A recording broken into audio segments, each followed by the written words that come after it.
देख रहे हैं हेडलाइंस डेली HD न्यूज। हाय, मेरा नाम है तुषार पांडे और आप देख रहे हैं HD न्यूज।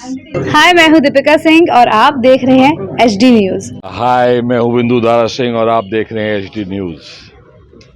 विगत दिनों कांग्रेस नेता व पूर्व मंत्री श्री राज पटेरिया ने एक नुक्कड़ सभा में लोगों को भड़काते हुए देश के यशस्वी प्रधानमंत्री नरेंद्र मोदी की हत्या के लिए तैयार रहने की बात कही थी। पूर्व में भी कांग्रेस पार्टी सुप्रीमो सोनिया गांधी ने उन्हें मौत का सौदागर बताया था।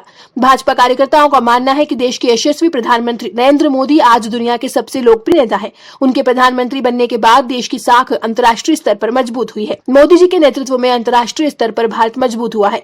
भारत की बढ़ती साख और उनकी लोकप्रियता को कांग्रेस के नेता पचा नहीं पा रहे हैं और उनके खिलाफ लगातार अनर्गल बयानबाजी कर रहे हैं। एक तरफ कांग्रेस नेता राहुल गांधी भारत जोड़ो यात्रा के माध्यम से भारत को तोड़ने वाली मानसिकता को जोड़ने का काम कर रहे हैं।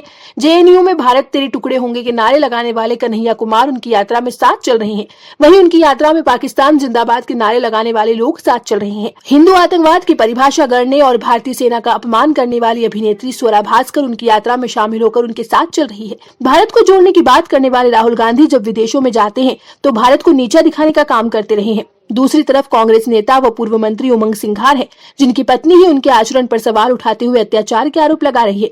अब पूर्व विधायक राजा पटेरिया तो सरेआम कांग्रेसियों को मोदी की हत्या करने के लिए उकसा रहे हैं। इन सभी बातों को लेकर इंदौर जिला भाजपा द्वारा इंदौर कलेक्टर को ज्ञापन सौंपा गया और शिक्षा मंत्री धर्मेंद्र प्रधान से अनुरोध किया गया कि प्रौढ़ शिक्षा केंद्र के माध्यम से कांग्रेस के नेताओं को शिक्षित किया जाए, मर्यादित भाषा का पाठ पढ़ाया जाए।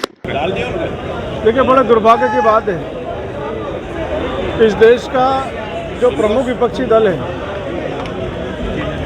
जिसका इस लोकतंत्र की खूबसूरती में हम कहते हैं ना कि जितना सत्ता पक्ष का अहम रोल होता है उतना ही विपक्ष का भी होता है। लेकिन जब विपक्ष के जवाबदार लोग अपनी जवाबदारी से विमुख होकर देश के सम्मान को ठेस पहुंचाने का काम करते हैं तो ये उनकी संकीर्ण मानसिकता का परिचय होता है। हम देख रहे हैं पिछले लगातार कई वर्षों से कांग्रेस के नेता हों चाहे अन्य विपक्षी नेता हों, वो माननीय नरेंद्र मोदी जी के का अपमान करने के लिए जिस प्रकार की अभद्र शैली का उपयोग करना है, लगातार मध्य प्रदेश में भी हमने देखा कांग्रेस के जो नेता पटेरिया जी हैं, उनके जो विधायक हैं, उन्होंने मुख्यमंत्री जी के खिलाफ भी अभद्र टिप्पणी करी है। एक लोक सेवक के खिलाफ जब अभद्र भाषा शैली का उपयोग होता है तो वो सिर्फ व्यक्ति का नहीं बल्कि पूरे प्रदेश और पूरे देश का अपमान होता है।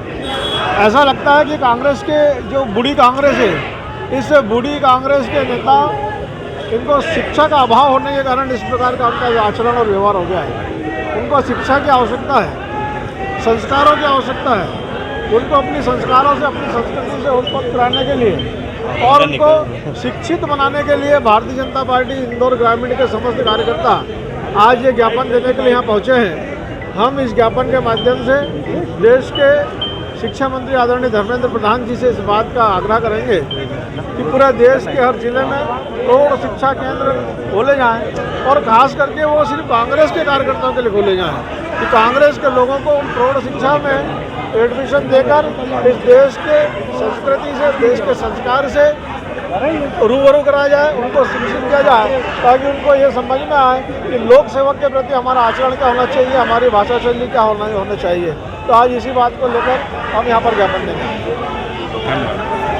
आज भारतीय जनता पार्टी के तत्वाधान में माननीय कलेक्टर को हमने ज्ञापन दिया है। कांग्रेस का चाल चरित्र और चेहरा जिस प्रकार पूरे देश में कांग्रेस की दुर्गति है, उसके बोल वचनों के कारण, जैसे कांग्रेस के जो युवराज है मिस्टर राहुल गांधी जी, जो आए दिन अनेकों वक्तव्य देते रहते हैं कि वह क्या बोल रहे हैं उनको ही पता नहीं रहता, उसी प्रकार उनके कांग्रेसी बड़े नेता ने बयान दिया था मोदी जी के बारे में। उसी के खिलाफ हम सब लोग इंदौर जिले की भारतीय जनता पार्टी ग्रामीण जिला अनुसूचित जाति मोर्चा सभी मिलकर कलेक्टर साहब को ज्ञापन देने आए थे कि जो कांग्रेसी अपनी भाषा का सही इस्तेमाल न करे, उसके लिए प्रौढ़ शिक्षा के माध्यम से पूरे देश के अंदर स्कूल खोले जाए और कांग्रेस जितने भी कांग्रेस उनको प्रशिक्षित किया जाए, देश की हर जनता प्रशिक्षित हो उसके अंदर, ताकि किसी भी कोई भी दल हो, कोई सी भी पार्टी हो, हम किसी के भी बारे में कोई अपशब्द ना बोले, क्योंकि देश का जो प्रधान होता है वह सिर्फ भारतीय जनता पार्टी का नहीं होता, पूरे देश का होता है। चुना हुआ जनप्रतिनिधि एक पार्टी का नहीं रहता, सभी लोगों का रहता है। उसको पूरे देश के लिए एक गौरव की बात है कि नरेंद्र मोदी जी जो प्रधानमंत्री है, राया पटेरिया के खिलाफ देशद्रोह का मुकदमा भी दर्ज किया जाना चाहिए, क्या कहते हैं? बिल्कुल करना चाहिए। जो देश के प्रधान के खिलाफ बोले उसके खिलाफ सख्त कार्रवाई होना चाहिए और देशद्रोह का मुकदमा भी लगना चाहिए।